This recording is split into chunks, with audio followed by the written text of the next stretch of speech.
Hello students, how are you? Students, today we are going to start chapter 3, pair of linear equation in two variable. तो student इसका first part हमने clear किया था. आज हम start कर रहे हैं इसका सेकंड पार्ट, और सेकंड पार्ट में हम इसका स्टार्ट कर रहे हैं एक्सरसाइज 3.3. ओके स्टूडेंट, तो एक्सरसाइज 3.4. तो 3.4 में students pair of linear equation को सॉल्व करने का जो मेथड यहां शो किया है वो है elimination method. Yesterday means previous classes में हमने किया था उसका सब्स्टिट्यूशन मेथड. आज हम कर रहे हैं यहाँ पे एलिमिनेशन मेथड. तो स्टूडेंट मैं आपको बता दूं कि एलिमिनेशन का मतलब क्या होता है. देखिए, एलिमिनेशन यानी एलिमिनेटेड. एलिमिनेटेड का मतलब होता है कि किसी नंबर को हटा देना, वेरिएबल को वहां से क्या कर देना, हटा देना. एलिमिनेट कर देना यानी कि हटा देना. और हम आज यही करने जा रहे हैं स्टूडेंट्स. क्वेश्चंस इजी हैं, केवल आपका कंसंट्रेशन होना चाहिए और प्रैक्टिस होनी चाहिए. तो स्टूडेंट ये क्वेश्चंस आप इजीली सॉल्व कर लेंगे, कहीं पे आपको कोई प्रॉब्लम फेस नहीं होगी. और जनरली इस टाइप का क्वेश्चन आपको बोर्ड पेपर में भी मिल जाएगा. तो स्टूडेंट स्टार्ट करते हैं एक्सरसाइज 3.4 में एलिमिनेशन मेथड से. ओके स्टूडेंट्स, तो student exercise 3.4 and first question का पार्ट स्टार्ट कर रहे हैं 4. Question number 1 part number 4. तो students take out your book and check the question, solve. और इक्वेशन है इसमें, पेयर ऑफ लीनियर इक्वेशन है x/2 प्लस 2y/3. इसमें check your book and question number -1 is a first equation and second equation है students x minus y/3 equals to 3. तो student आपको ये करना यह है कि सबसे पहले ये जो इक्वेशंस है तो ये फ्रैक्शन में आ रही हैं, तो पहले आप इसको सिंपल कीजिए. तो सिंपल करने के लिए इसका एलसीएम लीजिए स्टूडेंट. तो इसका एलसीएम हो गया 6. यहां पे 1 मार्क कीजिए, कुछ भी नंबर नहीं है इसलिए 1 ले लीजिए स्टूडेंट्स. तो ये हो गया आपके पास 3x, ये हो गया 4y इक्वल्स टू -6. तो स्टूडेंट आपने एलसीएम लिया है, ये पूरी इक्वेशन का एक साथ एलसीएम ले लिया, इसलिए ये जो एलसीएम वाला नंबर है ये यहां से आप आउट कर सकते हैं, ये यूजलेस है. तो आपकी इक्वेशन हो गई students 3x plus 4y equals to -6. ये हो गया स्टूडेंट इक्वेशन नंबर 1. अब आइए स्टूडेंट सेकंड इक्वेशन पे. तो सेकंड है x minus y/3 equals to 3. यहां पे 1 पुट कीजिए स्टूडेंट, यहां पे भी 1 लीजिए, एलसीएम लीजिए, 3 will become, so 3x minus y equals to 9. Okay student, ये 3 यहां से यूजलेस हो जाएगा. तो सेकंड इक्वेशन हो गई आपकी 3x minus y equals to 9. ये हो गई इक्वेशन नंबर 2. अब हम इन इक्वेशंस को सॉल्व करेंगे स्टूडेंट. ओके, तो फर्स्ट इक्वेशन आप लीजिए students 3x plus 4y equals to -6. और इसके नीचे सेकंड इक्वेशन ले लीजिए student 3x minus y equals to 9. Okay student, अब देखिए स्टूडेंट यहां पे आपको किसी एक वेरिएबल को क्या करना है, यहां से एलिमिनेट करना है. चाहे तो आप x को भी कर सकते हैं, चाहे तो आप y को भी कर सकते हैं. लेकिन यहां पे आप देखिए कि x इक्वल है, तो हम x को एलिमिनेट करें तो ज्यादा इजी रहेगा हमारे लिए. तो हम यहां पे x को एलिमिनेट कर रहे हैं. तो x को एलिमिनेट कर रहे हैं, तो ये 3x है, ये 3x है. तो स्टूडेंट हमें क्या करना पड़ेगा, इसको सबट्रैक्ट करना पड़ेगा. और आपको पता है कि जब अपन सबट्रैक्ट करते हैं तो साइन क्या होते हैं, चेंज होते हैं, बिल्कुल चेंज होते हैं. तो चेंज कर देते हैं यहाँ पे, ये नेगेटिव का पॉजिटिव और ये पॉजिटिव का नेगेटिव. यहाँ पॉजिटिव था, नेगेटिव हो गया, नेगेटिव का पॉजिटिव हो गया और पॉजिटिव का नेगेटिव हो गया. तो स्टूडेंट यहाँ पे ये कैंसिल हो गया, पॉजिटिव नेगेटिव. अब ये 4y है और ये y है. y है तो आप यहाँ पे 1 मार्क कर सकते हैं स्टूडेंट. तो 4y प्लस 1y, तो ये हो गया स्टूडेंट 5y. -6 माइनस 9, तो ये हो गया माइनस का 15. ठीक है student. So y equals to -15 और ये 5 आएगा डिवीजन में, कैंसिल कीजिए 3 times, so y equals to -3। Okay student, अब आपको स्टूडेंट ये जो y की वैल्यू है -3, इसे पुट करना है, चाहे तो आप इक्वेशन 1 में कर सकते हैं, चाहे तो आप इक्वेशन 2 में भी कर सकते हैं। तो किसी भी इक्वेशन में आप y की वैल्यू पुट कर सकते हैं। तो स्टूडेंट फर्स्ट इक्वेशन में पुट करते हैं। So put y equals to -3 in equation first. Okay student, so 3 और x वैल्यू हो गई -3 प्लस 4y इक्वल्स टू -6। ठीक है ना, 3x की वैल्यू, सॉरी यहां पे y की वैल्यू स्टूडेंट 3x प्लस 4 और ये y है, y की वैल्यू है -3 equals to -6। So 3x plus 4, y value हो गई -3 इक्वल्स टू -6। सॉल्व करते हैं student, 3x -12 equals to -6, 3x equals to -6 plus 12, -12 को ट्रांसपोज किया, so +12, so 3x equals to 6, so x equals to 6/3। ये 3 मल्टीप्लाई में है तो डिवीजन में हो जाएगा, कैंसिल कीजिए 2 time, so x equals to 2। तो स्टूडेंट्स x की वैल्यू यही आपके पास 2, यानी x equals to 2 and y equals to -3। ये आपके आंसर्स हो गए स्टूडेंट्स। तो क्लियर है स्टूडेंट, तो ये मेथड था हमारे पास एलिमिनेशन मेथड। तो एक और एग्जांपल करते हैं student upon.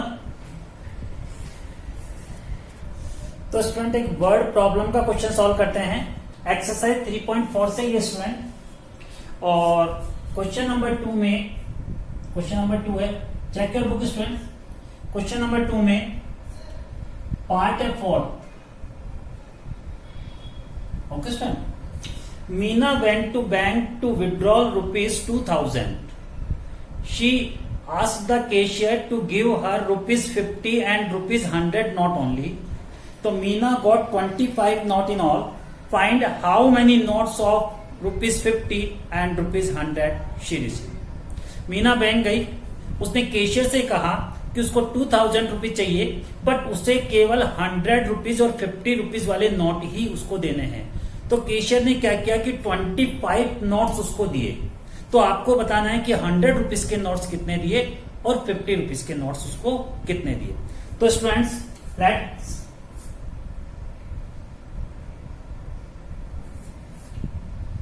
Number of notes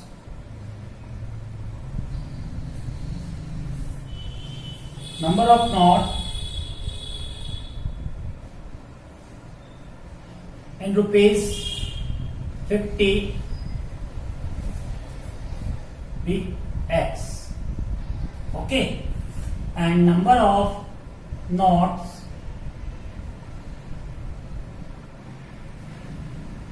in rupees 100 be y।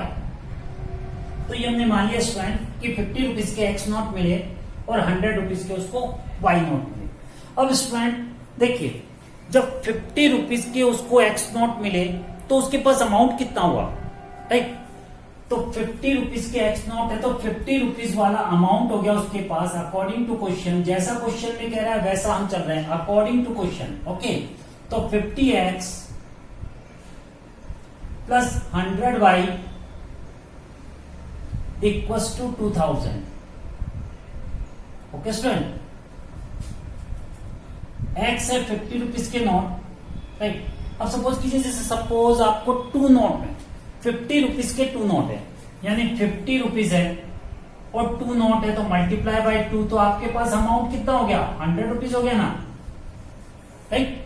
तो हम वहां पे वो विड्रॉल करने गई 2000 रुपीज, तो 2000 रुपीज विड्रॉल करने गई है तो हमने रुपीज बनाया, तो ये है नंबर ऑफ नोट और ये है अमाउंट, तो हम मल्टीप्लाई करेंगे तो टोटल अमाउंट आ जाएगा हमारे पास। इसी तरह वाई का आ जाएगा, राइट। तो स्टूडेंट इसमें देखिए यदि कोई नंबर इसमें कॉमन है तो आप कॉमन ले सकते हैं। तो यहाँ पे देखिए 50 इस पूरे में कॉमन है, तो हम इस पूरे में से 50 कॉमन ले सकते हैं स्टूडेंट। इक्वेशन हमारी स्मॉल हो जाएगी। So x plus 2y equals to 40। Okay student, तो यहाँ पे हम इसको इक्वेशन 1 मार्क कर सकते हैं। और आपने कॉमन लिया, इस पूरे में से कॉमन लिया, इसलिए ये नंबर यहाँ पे इसका यूजलेस रहेगा, यानी कि कोई इसका मतलब नहीं है। आप चाहे तो इसको हटा सकते हैं। आइए सेकंड पे, again according to question, so total number of notes उसको मिले 25। तो सेकंड इक्वेशन हो गया स्टूडेंट x प्लस वाई, ये 50 रुपीज के नोट है, ये 100 रुपीज के नोट है, तो टोटल मिलाकर उसको मिले 25 नोट्स। काउंटिंग में कितने हैं 25। तो ये हो गया स्टूडेंट आपकी इक्वेशन नंबर 2। अब स्टूडेंट आपको इसको सॉल्व करना है, ठीक है। तो मेथड आपको पता है एलिमिनेशन मेथड, यानी आपको किसी एक वेरिएबल को यहां से क्या करना है, एलिमिनेट करना है, उसको हटाना है। तो यहां पे देखिए कि x और x ये दोनों इक्वल हैं, तो हम x को यहां से एलिमिनेट कर सकते हैं, वो हमारे लिए इजी रहेगा। तो हम यहां पे x को एलिमिनेट करते हैं। तो स्टूडेंट्स ये भी पॉजिटिव और ये भी पॉजिटिव, तो कैंसिल कैसे होंगे, यस सब्ट्रैक्ट करना होगा। और जब सब्ट्रैक्ट करेंगे तो साइन चेंज होगा, करेक्ट। तो साइन चेंज कर दीजिए, नेगेटिव, इस पॉजिटिव का नेगेटिव और इस पॉजिटिव का भी नेगेटिव, तो ये कैंसिल हो गया।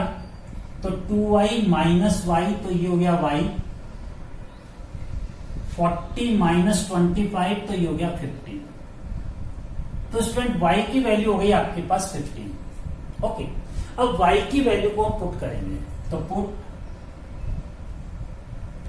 y equals to 15 in equation first. किसी में भी रख सकते हैं स्टूडेंट, चाहे तो इक्वेशन 1 लीजिए चाहे इक्वेशन 2 लीजिए, इश्यू नहीं है कोई। सो x प्लस 2, y था आपका 15 ही था ना भाई, x प्लस 2 y हो गया 15 equals to 40। So x plus 30 equals to 40। Okay student, so x equals to 40 minus 30 को ट्रांसपोज किया student, so equals to 10। 40 minus 30 equals to 10, तो x की वैल्यू हो गई स्टूडेंट 10। तो स्टूडेंट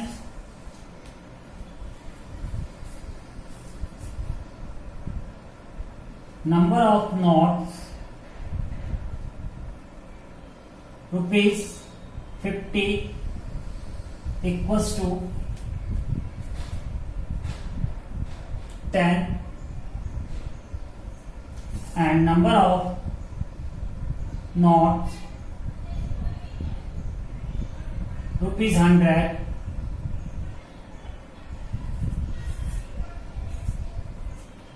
100 का y था ना, तो 50। तो स्टूडेंट ये आपका आंसर हो गया। स्टूडेंट हो सकता है कि आपके मन में कंफ्यूजन हो कि माय आंसर इज राइट और रॉन्ग, तो आप चेक भी कर सकते हैं। वैसे कंपलसरी नहीं है, केवल आपके सेटिस्फेक्शन के लिए है कि आप उसको चेक कर सकते हैं। कैसे चेक करेंगे स्टूडेंट, देखिए उसको चेक करने के लिए आप इसमें से किसी भी इक्वेशन को लीजिए। ओके, या तो देखिए किसी भी इक्वेशन को आपने लिया तो यहां पर है x plus y equals to 25, कोई सी ले लो, फर्स्ट ले लो चाहे सेकंड। तो x plus y equals to 25, तो x की वैल्यू क्या है स्टूडेंट आपके पास, x कौन सा था आपके पास 50 रुपीज वाले में, तो x की वैल्यू है 10। तो यहां पे था स्टूडेंट, ये चेकिंग मेथड है स्टूडेंट। ओके, तो x plus y equals to 25 आ रहा था आपका, आ रहा था ना x प्लस वाई इक्वल्स 25। तो x की वैल्यू है आपके पास 10 प्लस y की वैल्यू है 15 so 25 equals to 25। Okay student, तो देखिए LHS equals to RHS equal आ रहा है, इसका मतलब आपका आंसर स्टूडेंट करेक्ट है। तो स्टूडेंट आपको ये क्लियर हो गया होगा क्वेश्चन। तो नेक्स्ट क्वेश्चन पे स्टार्ट करते हैं स्टूडेंट। तो स्टूडेंट नेक्स्ट एक्सरसाइज है 3.5 और इसमें pair of linear equation in two variable को सॉल्व करने के लिए जो लास्ट और मेथड है वो है क्रॉस मल्टीप्लिकेशन मेथड। तो फर्स्ट था हमारे पास सब्स्टिट्यूशन मेथड, सेकंड था हमारे पास एलिमिनेशन मेथड, और थर्ड मेथड जिसकी हम स्टडी कर रहे हैं स्टूडेंट वो है हमारे पास क्रॉस मल्टीप्लिकेशन मेथड। तो स्टूडेंट इस मेथड को समझने के लिए आपको मैं बता दूं कि इसे हम एक एग्जांपल के थ्रू इसको पहले सॉल्व कर लेते हैं स्टूडेंट, तो आपको ये क्लियर हो जाएगा। सपोज कीजिए स्टूडेंट आपके पास इक्वेशन है a1x plus b1y plus c1 equals to 0। ये आपकी फर्स्ट इक्वेशन है, और सेकंड इक्वेशन है a2x plus b2y plus c2 equals to 0।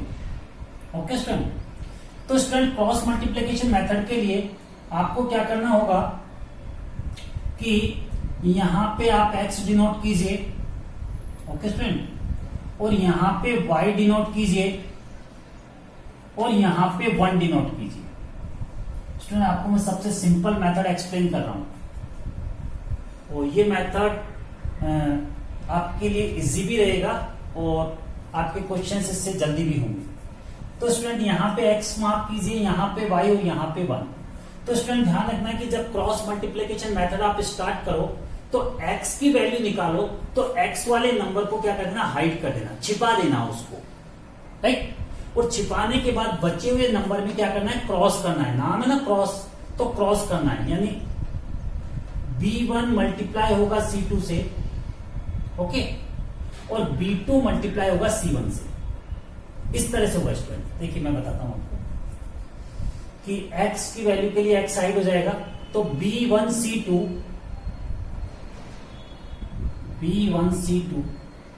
और स्टूडेंट ये मल्टीप्लाई करके जब आप ये वाला मल्टीप्लाई करोगे तो यहां पे माइनस लगा देना, तो b2c1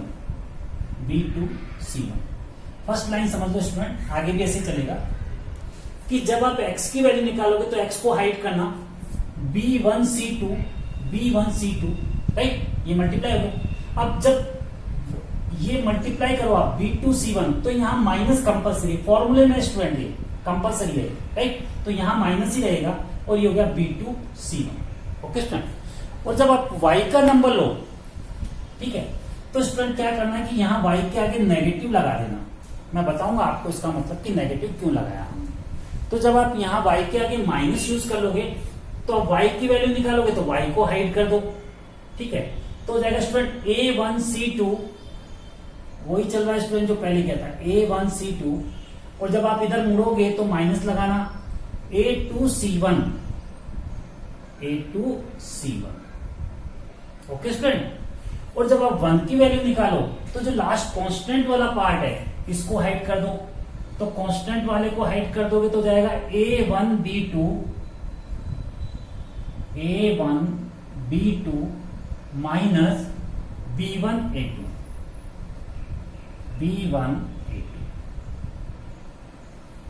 ठीक है स्टूडेंट। अब स्टूडेंट आपको करना ये है कि जब x की वैल्यू निकालोगे, यानी x की वैल्यू फाइंड आउट करोगे, तो x और y दोनों की वैल्यू यहां से फाइंड आउट होगी 1 से। कैसे होगी कि देखिए स्टूडेंट, आपने क्रॉस मल्टीप्लिकेशन, इसका नेम है क्रॉस मल्टीप्लिकेशन, तो आप क्रॉस करके लेके जाओगे। क्रॉस कैसे लेके जाओगे, तो जब x की वैल्यू फाइंड आउट करोगे तो ये जो नंबर है तो ये क्रॉस होके कहां चला जाएगा, यहां 1 की तरफ, यानी कि हो जाएगा आपके पास b1c2 minus b2c1 upon a1b2 minus b1a2, ऐसे, यानी ये नंबर यहां चला जाएगा। क्रॉस होता है ना ऐसे, तो x की वैल्यू जाएगी। और स्टूडेंट जब y की वैल्यू फाइंड आउट करेंगे आप, राइट, माइनस है, तो तो y की वैल्यू फाइंड आउट करेंगे तो फिर ये नंबर क्रॉस में चला जाएगा यहां पे, तो जाएगा तो ये जाएगा A1C2 माइनस A2C1 और अपॉन में तो वही रहेगा A1B2 माइनस B1A2। ठीक है स्टूडेंट, तो यहां से आपकी x की वैल्यू हो जाएगी, यहां से आपकी y की वैल्यू हो जाएगी, ये माइनस का y रहेगा। हाँ तो स्टूडेंट मैं आपको बता रहा था कि यहां मैंने माइनस का साइन क्यों यूज किया। देखिए स्टूडेंट, इसमें क्या होता है कि जब x की वैल्यू फाइंड आउट करते हैं तो x हाइड होता है, तो ये नंबर क्रॉस होते हैं। अब ये नंबर कैसे क्रॉस होता है, इसमें ऑर्डर भी ध्यान रखना होता है स्टूडेंट, कि पहले आपको B1 C2 से ही करना है, यानी B1 को C2 से ही करना है और फिर B2 को C1 से करना है, ये ही ऑर्डर होना चाहिए। आप ऑर्डर चेंज करेंगे तो माइनस की प्रॉब्लम आपको फेस होगी। अब स्टूडेंट y वाले में क्या होता है कि जब y को हाइड करते हैं तो एक्चुअल में क्या होता है कि फॉर्मूले के अकॉर्डिंग ये रिवर्स हो जाता है। रिवर्स का मतलब पहले C1 मल्टीप्लाई होता है A2 से और फिर A1 मल्टीप्लाई होता है C2 से, तो ये उल्टा हो गया। तो उस उल्टे में क्या होता है कि स्टूडेंट्स का कंफ्यूजन ज्यादा हो जाता है, यानी यहां से तो वो ले रहा था B1 C2 को पहले ले रहा था और y वाले में क्या करना पड़ेगा, उसको उल्टा लेना पड़ेगा, यानी कि C1 को A2 से लेना पड़ेगा और लास्ट वाले में वापस से उसको A1 B2 से लेना पड़ेगा, यानी कि ऐसे, यानी कि x वाले में वो ऐसे रन करेगा, y वाले में उसको पहले ऐसे रन करना पड़ेगा, यानी पहले ऐसे मल्टीप्लाई करना पड़ेगा। दिख रहा है, यहां ले लो कि x वाले में उसको इस तरह से मल्टीप्लाई करना पड़ रहा था पहले ऐसे, y वाले में उसको क्या करना पड़ेगा, पहले ऐसे मल्टीप्लाई करना पड़ेगा, यानी इस तरह से, और लास्ट वाले में कांस्टेंट वाले में उसको वापस से ऐसे करना पड़ेगा। तो स्टूडेंट क्या होता है, कंफ्यूजन होता है स्टूडेंट। आई हैव नोटिस और मेरा एक्सपीरियंस है कि मोस्टली स्टूडेंट्स को इसमें कंफ्यूजन होता है, तो उसको कंफ्यूजन को दूर करने के लिए मैंने यहाँ पे माइनस साइन यूज किया। माइनस साइन यूज करने से फायदा ये होगा स्टूडेंट कि आपको इस तरह से ये जो आप सीधा फिर उल्टा फिर सीधा, तो इस तरह नहीं चलना पड़ेगा, बल्कि आपको हर बार ऐसे ही चलना पड़ेगा, यानी कि आप x रन करेंगे तो भी ऐसे चलेंगे, y रन करेंगे तो भी ऐसे चलेंगे और लास्ट का 1 रन करेंगे तो भी आप ऐसे ही चलेंगे। ठीक है, इसलिए मैंने माइनस का साइन यहां पे यूज किया। ओके स्टूडेंट्स, तो स्टूडेंट्स इससे रिलेटेड क्वेश्चंस नेक्स्ट पार्ट में और नेक्स्ट क्लास में मैं शो करूंगा। तो स्टूडेंट्स यदि आपको किसी भी तरह का कोई डाउट है तो कमेंट बॉक्स में मुझे शेयर कर सकते हैं। नेक्स्ट वीडियो में मैं आपकी जो भी प्रॉब्लम्स होंगी उसको मैं आपको सॉल्व करूंगा।